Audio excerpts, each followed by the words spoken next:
নমস্কার দাদা ভাইরা, দিদি ভাইরা।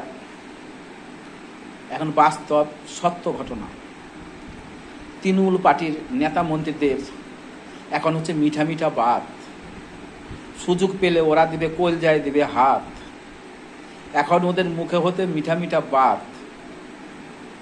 ওরা আপনার সুযোগ পেলে কলজায় দিবে হাত।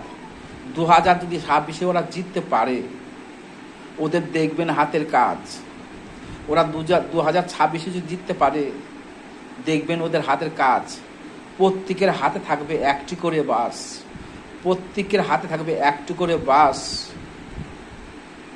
এই বাসে আপনাদের আনবে সর্বনাশ, এই বাসে আপনাদের আনবে সর্বনাশ। নমস্কার দাদা ভাইরা, বেশি কিছু বলবো না। আমি একজন ক্ষুদ্র রাম ভক্ত। পাশে দেখুন আমার রাম প্রভু রামচন্দ্র রয়েছে। জয় শ্রীরাম, জয় শ্রীরাম, জয় শ্রীরাম।